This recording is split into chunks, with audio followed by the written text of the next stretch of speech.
Hello everyone, मैं master Hemlata. हम आगे सीरीज़ चालू करते हैं ओशो जेन की। अगर आप चैनल पे नए हैं तो पहले से देखिए। राइडर वेट टैरो कार्ड आपने नहीं किया तो वो भी फ्री मैंने चैनल पे पूरा डाला हुआ है, वो भी करिए। वीडियो को लाइक ज़रूर करिएगा, कमेंट ज़रूर लिखिए आपका कोई क्वेश्चन है तो। वैसे भी आप अपने विचार क्वेश्चन कुछ भी लिख सकते हैं। अब हम आज आ गए हैं 5 नंबर के कार्ड पर। ठीक है, इस 5 नंबर के कार्ड में आपको ये अगर आप लोगों को सर्टिफिकेट चाहिए उसके लिए मैंने पार्ट 2 में बताया है कि आपको क्या करना होगा। ओके, तो अब हम करते हैं ये कार्ड नो थिंगनेस, यानी कि शून्यता। आप देखिए यहाँ पर इसका क्या मतलब है। इससे पहले मैं आपको एक डायलॉग सुनाऊंगी। इसमें आपने कहीं सुना होगा, जिसके पास खोने के लिए कुछ नहीं होता उस इंसान से डरना चाहिए। मतलब जिसके पास खोने के लिए कुछ नहीं होता वो कुछ भी करने के लिए रेडी होता है। तो कहीं ना कहीं इस कार्ड का मतलब ये है। वैसे इस कार्ड इसके साथ मैं आपको लिंक बाद में करके बताऊंगी। पहले हम इस कार्ड का मीनिंग देखते हैं। अंधेरा है। अंधेरे का क्या मतलब है कि कोई रास्ता नहीं दिखाएगा। ये कार्ड जिसका भी आ जाता है उसे आप ये बताइए कि ये पर्सन ना अपने लिए राह ढूंढ रहा है, यानी कि किसी कंफ्यूजन में है। या तो इसे बहुत सारे लोगों ने बहुत सारी चीज़ें बताकर, बहुत सारे सॉल्यूशन बताकर इतना कंफ्यूज कर दिया कि उसके सामने अंधेरा हो गया, या फिर उसके सामने कोई सॉल्यूशन है ही नहीं, कोई हेल्प करने वाला ही नहीं, कोई राह नहीं है। अंधेरे में उसको ऑप्शन ढूंढना है, यानी कि उसको अपनी समस्या का समाधान खुद ही ढूंढना है। समस्या भी हो सकती है, कुछ कंफ्यूजन भी हो सकता है। कई बार होता है ना कि बहुत सारी अल्टरनेट हैं, कोई कुछ कह रहा है, कोई कुछ कह रहा है, कोई कुछ कह रहा है। तो वो इतना ज़्यादा हाइपर हो गया है कि अंधेरा हो गया है, या फिर बिल्कुल ही अंधेरा है कि कोई उसको गाइड करने वाला ही नहीं है। तो अंधेरा या देखिए, या तो एकदम से कम में होता है या फिर बहुत ज़्यादा में होता है कि आप एकदम ब्लैंक हो गए हैं, इतना कंफ्यूज हो गए हैं कि आपका माइंड कहते हैं ना मैं एकदम ब्लैंक हो गया हूँ। ठीक है, या तो कुछ नहीं होता है तब अंधेरा होता है, या फिर बहुत ज़्यादा चीज़ें आ जाती हैं और दिमाग परेशान हो जाता है। ठीक है, यहाँ पर मैंने एक ही लाइन में बहुत बार एक ही बात बोल दी समझाने के लिए। ठीक है, तो इसका मतलब दोनों कंडीशन अब कैसे है। अब इन दोनों कंडीशन को आप कैसे करेंगे। जैसे आपके पास कोई आया है, जब आप ये देखिए आपको ऐसा लगेगा कि ये कार्ड जो है बिल्कुल ब्लैक है, इसमें क्या देखो, एक बार देख के आपको छोड़ नहीं, ये गलती बिल्कुल नहीं करनी है। इस कार्ड को आपको अपने सामने रखकर देखना है। जब आप इस कार्ड को अपने सामने रख कर देखेंगे, एंजल से गाइडेंस मांगेंगे। हाँ, यहाँ एक चीज़ और मैं बताऊँ आप लोगों को कि जैसे ही आप लोग किसी कार्ड पे अटक जाते हैं, एकदम ब्लैंक हो जाते हैं, आपको ना सब कार्ड्स का मीनिंग याद करने की ज़रूरत नहीं होती है जब आप कनेक्टेड हो जाते हो। ठीक है, तो आप अगर आपको यहाँ पर कनेक्ट किसी कार्ड में आप ब्लैंक हो जाते हो, आपको समझ में नहीं आता इसमें क्या बोलना है, तो आंखें बंद कीजिए, रिकनेक्ट होइए, एंजल गैब्रियल जी को बुलाइए और कहिए कि ये कार्ड कुछ बोल रहा है जो मुझे समझ नहीं आ रहा, प्लीज़ मुझे कन्वे कीजिए वो मैसेज। देखिए आपको तुरंत समझ में आएगा। ठीक है, तो अब क्या करना है कि हम कहाँ थे, हाँ, ये वाले कार्ड में जब आपको दो सिचुएशन बताई मैंने, या तो उसको कोई गाइड करने वाला नहीं है या बहुत ज़्यादा लोग कंफ्यूज कर रहे हैं, तो आपको ये दोनों सिचुएशन इस कार्ड को देखकर किस तरह से समझ में आएंगी। इस कार्ड को आप देखिए, जब आपको ये बहुत ही ब्लैक दिखे, एकदम ब्लैक दिखे, है ना, तब इसका मतलब क्या है कि बहुत लोगों ने बोलकर कंफ्यूज कर दिया है। और जब आप इस कार्ड को देखेंगे और कहीं कहीं आपको स्क्रैच दिखे, कलर में डिफरेंस दिखे, कहीं पर एकदम लाइट ब्लैकनेस होती है, कहीं पर डार्क हो रही है, थोड़ा थोड़ा सा डिफरेंस दिख रहा है, या कभी कभी एकदम लाइट दिख रहा है ब्लैकनेस, क्योंकि आप जितना ज़्यादा इसमें प्रैक्टिस करेंगे ना उतना वो आपको पता लगेगी। तो इसका मतलब कि कोई इसको गाइड करने वाला नहीं है, लेकिन इसके मन में एक उम्मीद हो रही है कि भाई आ जाए कोई। मतलब मन चाह रहा है कि कोई आए मुझे गाइड करने, तो उसको ऐसे गाइड करना है कि दोनों ही सिचुएशन में उसको खुद ही सॉल्यूशन निकालना है। आंखें बंद करके बैठे अपने गुरु को याद करें, अपने जिसको भी याद करना चाहते हैं, अपने जिसको वो, जैसे कईयों के पेरेंट्स नहीं होते हैं और लेकिन वो ये मानते हैं कि भाई उनके गाइडेंस से उनको हमेशा सॉल्यूशन मिलता है, तो उनको याद करें और सिचुएशन को, वो जो सिचुएशन से निकलना चाह रहे हैं उस सिचुएशन में जाएं और उसको विजुअलाइज करें, सॉल्यूशंस अपने आप आने लगेंगे। और यहाँ पर आप एंजल गैब्रियल जी, सॉरी एंजल यूरियल जी की हेल्प लेने के लिए बोल सकते हो, क्योंकि एंजल यूरियल जी हमें बहुत सारे ऑप्शंस में से सही ऑप्शंस को ढूंढना बताते हैं। ठीक है, तो पहला तो जैसे ही आपके पास ये कार्ड आएगा तो आपको ये बताना है कि किसी चीज़ में फंसे हुए हैं। अब दूसरा सिचुएशन, ठीक है, ये हो गया फिजिकल वर्ल्ड का इम्पैक्ट जो आया है दिमाग के ऊपर। क्या हमने पढ़ा ना कि ओशो जैन में हम ये देखते हैं कि हमारे अंदर जो फिजिकल वर्ल्ड में हो रहा है उसका इम्पैक्ट क्या हो रहा है, या फिर वो किस हमारे अंदर की किस थॉट का नतीजा है। ठीक है, अब ये बताना है कि दूसरी सिचुएशन इस कार्ड के आने की ये हो सकती है कि ये जो इंसान है, ठीक है, ये इंसान अपने अंदर उतर चुका है। ठीक है, अंधेरे का आप आंखें बंद करते हैं, आपको अंधेरा दिखाई देता है और उसको हम मेडिटेशन बोलते हैं। ठीक है, यानी कि इसके सामने सिर्फ अंधेरा है लेकिन डिवाइन ब्लैकनेस है। ठीक है, कि हम अपने अंदर जब उतरते हैं, इसको हम इनर जर्नी, इनर सेल्फ, इस तरह के मेडिटेशंस का नाम देते हैं। गो इनसाइड, बहुत सारे मेडिटेशन हैं इस तरह के। तो इसका मतलब वो इंसान अपने अंदर उतर रहा है, अपने जीवन को देख रहा है। नथिंग, मतलब ज़ीरो सिचुएशन होती है ना, नो थिंकिंग, ज़ीरो स्टेट में जाना, तो इस लेवल तक ये मेडिटेशंस कर रहा है। तो इसका कनेक्शन अपने आप के साथ हो गया है, इसको कोई नहीं चाहिए बाहर, इसको अब खुद के साथ रहना है। मतलब जब भी ये अकेला होता है या फिर परेशान हो जाता है बाहर की दुनिया से, तो आंखें बंद करके ये अपने अंदर उतर जाता है। तो इसका कनेक्शन अपने साथ बहुत अच्छा हो गया। एक तरफ से ये सेल्फ लव भी दिखा सकता है कि भाई सेल्फ लव है इसको, ये अपने साथ समय बिताना पसंद करता है, आंखें बंद करके अपने अंदर उतर जाता है। ठीक है, देखिए ये एक ऐसी जर्नी है। ठीक है, एक जो कार्ड बनाया है ओशो जी ने, हम उनकी गाइडेंस पूरी फॉलो करते हैं। ये मैंने पहले भी बताया था कि मैं लास्ट में एक वीडियो में सारे कार्ड्स में ओशो जी का नज़रिया पूरा दूँगी। एक होता है कि हम ये रीडिंग कर, जैसे साइंस में हमारे वो होता रहता है ना, आगे आगे प्रगति होती रहती है, एक्सपेरिमेंट्स होते रहते हैं, तो इस तरह से जो दूसरा रीडर पढ़ेगा वो और चीज़ें निकालेगा। आप लोग जब रिकॉर्ड्स पढ़ेंगे तो आपको और इंट्यूशंस आएंगे, और ये मैं आप सबको कहूँगी। इसीलिए इस जर्नी में एक टीचर अपने स्टूडेंट से भी बहुत कुछ सीखता है। ठीक है, हर जर्नी में सीखता है।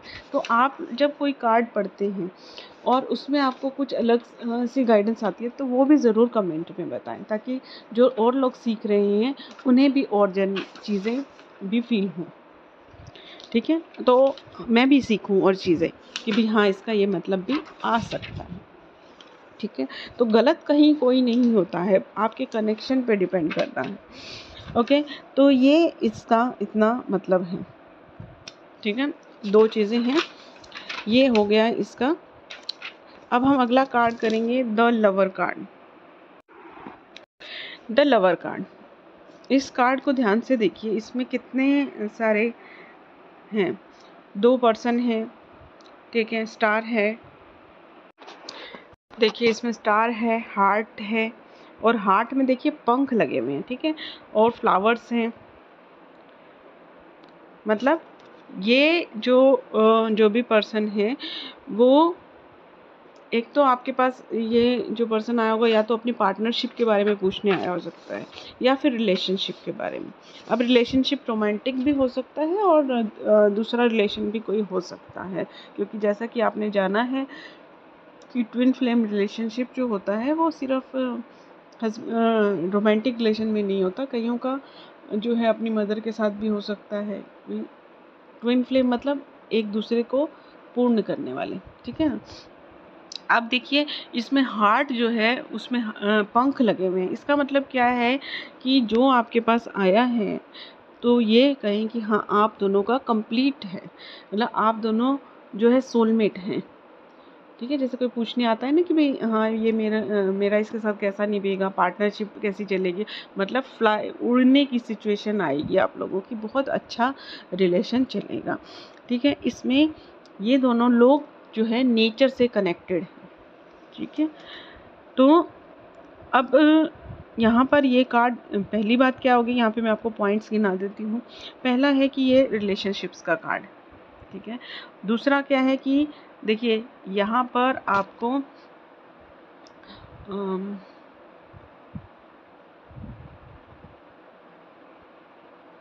इसमें तो बहुत सारे कलर हैं, तो कोई भी कलर का पेन लेंगे ना हम। देखिए ये पर्सन और इनको कनेक्ट कर रहा है ये, तो इसका मतलब क्या है, दूसरा पॉइंट हमारा ये बनता है कि ये डिवाइन रिलेशन है, क्योंकि ट्रायंगल बन रहा है किसके साथ, नेचर के साथ। तीसरी पार्टी जो है वो नेचर है। कई बार आपसे इसमें कोई ये भी पूछने आ सकता है कि थर्ड पार्टी सिचुएशन है क्या, नहीं, थर्ड पार्टी सिचुएशन नहीं है।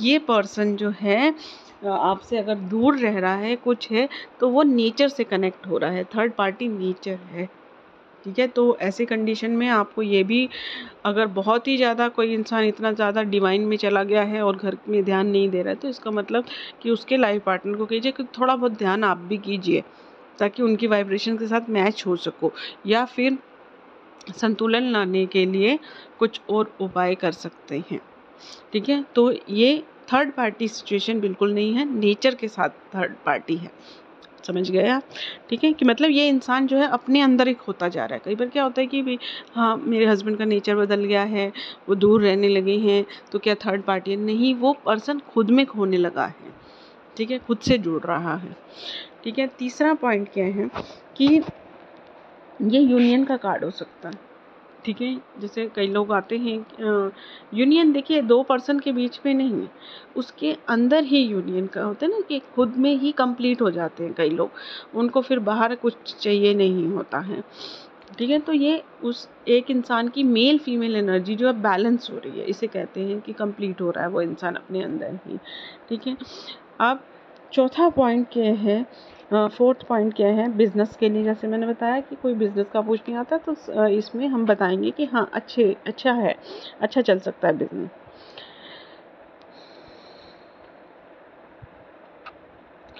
अब यहाँ पर जो है देखिए यहाँ पर ये जो फ्लावर्स दिख रहे हैं आपको, ये फ्लावर्स हैं, नीचे पत्ते हैं, ये क्या है, ये आउटसाइडर ब्यूटी को दिखा रहे हैं, ठीक है। ये आउटसाइडर ब्यूटी का मतलब क्या है कि ये जो है इंसान अपने अंदर ही खो गया है, तो जो बाहर के रिलेशंस है ना, थोड़ा उनसे कटने लगा है।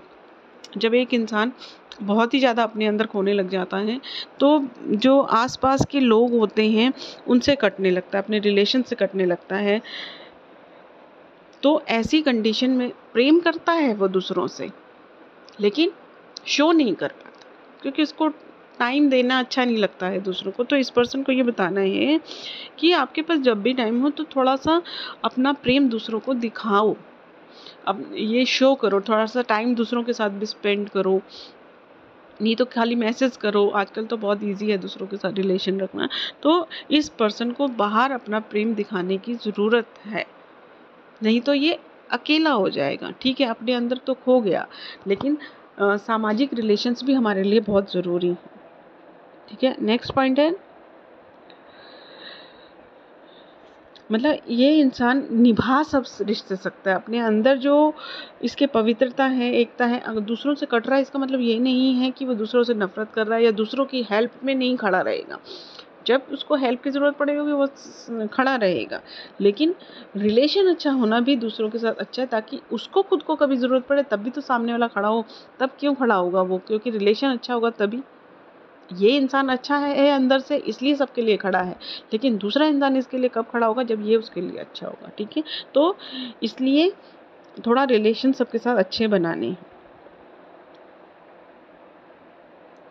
ठीक है। और इसमें इस इंसान में जो है ये जो दोनों इंसान है ना, अब आपके पास जैसे कोई आ रहा है कंपेटेबिलिटी के लिए, तो बताएं कि ये दोनों एक दूसरे, जैसे कई लोग कहते हैं ना कि आप कह रहे हो बहुत अच्छी निभेगी, लेकिन आदत तो एक भी नहीं मिलती। आदत एक भी ना मिलना या कुछ आदतें ना मिलना ही अच्छा होता है कई बार। क्यों? क्योंकि अगर सारी आदतें अगर मिलती हैं तो इसका मतलब वो तो 40% ही जीवन जी सकते हैं। अब मान लीजिए कि एक पर्सन है, उसको हस्बैंड वाइफ है, वाइफ को मंदिर घूमने का बहुत शौक है, हस्बैंड को पहाड़ों में घूमने का शौक है, तो दोनों के शौक की वजह से वो दोनों चीज़ों को एंजॉय कर सकते हैं। अब एक दोनों को ही मंदिर घूमने का शौक है तो वो सिर्फ मंदिर ही घूमते रह जाएंगे। ठीक है, तो ये एक चीज़ है। ऐसे ही लाइफ में बहुत सारी चीज़ें होती हैं जो एक साइड पे ले जाती हैं। इसीलिए कहते हैं कि भगवान संतुलन बनाकर भेजता है हस्बैंड वाइफ में। दोनों की हैबिट्स अलग होती हैं, तो दोनों चीज़ों को, पूरा संसार को इंसान एंजॉय कर सकता है। तो ये अगर दोनों में कुछ आदतें अलग अलग हैं तो दोनों एक दूसरे के साथ रह के कंप्लीट जीवन जी सकते हैं। ठीक है, एक दूसरे के पूरक हैं, लेकिन कुदरत की जो इसमें ऊर्जा है, ये कहेंगे वो बहुत ज़्यादा है, एक दूसरे को पूर्ण कर सकते हैं ये। ठीक है, नहीं तो अधूरे ही रह जाएंगे ना। ठीक है, और नेचर के साथ ये कनेक्टेड है, तो ये पॉजिटिव कार्ड बहुत अच्छा कार्ड है। ठीक है, अब मुझे सबने कहा है कि थोड़ा सा स्लो कराइए क्योंकि हमें नोट्स बनाने होते हैं, तो मैं फिर आज 2 ही कार्ड करा रही हूँ क्योंकि ये दोनों कार्ड जो हैं बहुत डीपर हैं। भले नो थिंगनेस में बहुत कम है, लेकिन उसको समझने वाला है, उसके ऊपर प्रैक्टिस करने की ज़रूरत है। तो आप उस कार्ड को हाथ में रख के हर बार देखिए। अगर आपको वैसे तो ये जो कार्ड्स होते हैं इनमें क्या होता है कि हर कार्ड को आप अच्छे से देखें, लेकिन ये जैसे नो थिंगनेस का कार्ड था, इसको आप कार्ड को जब भी अपने हाथ में रखें, एक बार आपने मेरा पढ़ लिया, दूसरे का पढ़ लिया, किसी और का पढ़ लिया, देख लिया, एट लास्ट तो रीडिंग आपको करनी है। तो उसके लिए क्या करें, जैसे आप अब जिनको सर्टिफिकेट लेना है वो नोट्स बना रहे हो, एक और नोटबुक बनाइए। मैं आपको तरीका बता रही हूँ इसका। हर कार्ड, जैसे अब इसीलिए मैं धीरे भी करा रही हूँ, 2-2 कार्ड्स करा रही हूँ। क्या करना है आपको, जो लोग अब ये सीरीज़ डलने के बाद कर रहे हैं वो भी थोड़ा धीरे धीरे करें, है ना, एक ही दिन में सारी वीडियोस ना देखें। ठीक है, फिर क्या करें आप, जैसे एक कार्ड है उसको अपने हाथ में लीजिए। ठीक है, एक दिन पूरा उस कार्ड पे लगाइए, उसको देखिए हैं, और उसके आपको उसमें क्या दिख रहा है, क्या फील हो रहा है, उन पॉइंट्स को लिख लीजिए। फिर थोड़े टाइम बाद फिर उस कार्ड को हाथ में लीजिए। ठीक है, फिर उसमें देखिए क्या आपको फील हो रहा है, कोई ना कोई एक एक्स्ट्रा पॉइंट और निकल कर आएगा। तो इस तरह से आपको एक्सपीरियंस होगा, क्योंकि किसी भी कला को सीखना, कार्ड्स को पढ़ना, दूसरे को सलाह देना, ये बहुत बड़ी जिम्मेवारी होती है। आज आपकी सलाह पे कोई इंसान कोई डिसीज़न लेगा, है ना, तो उसमें कला में डूबना पड़ता है, अच्छी तरह से गाइड होना पड़ता है। और एक प्रेयर हर वक्त आपको करनी चाहिए, आप किसी भी प्रोफेशन में हैं, टैरो कार्ड में, न्यूमरोलॉजी में, किसी भी चीज़ में, कि आपने जिसको अपना गाइड बनाया है। जैसे टैरो कार्ड पढ़ते हैं, मैं एंजल गैब्रियल जी को और 15 पूरे आर्क एंजल्स को भी साथ में गाइड में लेती हूँ, और उनका ये मैं एक ही प्रेयर करती हूँ कि ये जो इंसान आया उसका विश्वास मुझ पर है और मेरा विश्वास आप पर है। ठीक है, उसका विश्वास भी एंजल पर है, लेकिन वो गाइडेंस लेने हमारे पास आया है ना, तो हम तो बीच में सोर्स हैं। तो मेरी ना समझी की वजह से कि मैं कोई मैसेज गलत समझूँ या किसी का जीवन नहीं खराब होना चाहिए। ठीक है, तो आपको ही सब बताना है, यहाँ मेरी एफिशिएंसी नहीं है, सब आपकी एफिशिएंसी है। बस मेरे में ये कला अच्छे से एक्सपेंड करो कि मैं आपकी बात को सही समझकर आगे से बता सकूं, भले वो पेंडुलम डाउजिंग हो, कुछ भी हो। हाँ, मैंने पेंडुलम डाउजिंग भी फ्री कराया हुआ है, वो भी आप लोग कर सकते हैं अगर करना चाहें तो। मैंने इस चैनल पर बहुत कुछ कराया हुआ है फ्री। मैं तो कुछ नहीं हूँ, मुझे तो जैसे गाइडेंस आती है मैं वैसे कर देती हूँ, करवाने वाला वो है, वो जो करवाते हैं मैं कर देती हूँ। ठीक है, तो थैंक यू एवरीवन। तो मैं ये वाले आज इस कार्ड को भी, ये 2 कार्ड ही आपको आज सिखा रही हूँ। ठीक है, thank you everyone.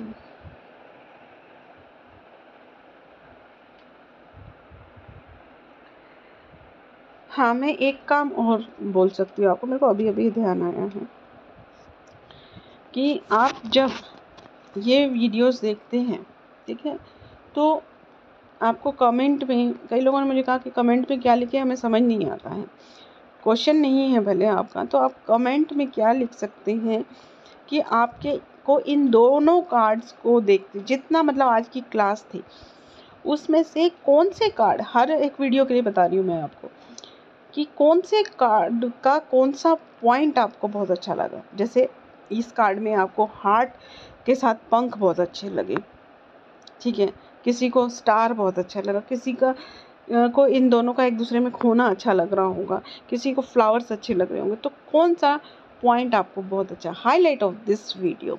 Okay, thank you everyone.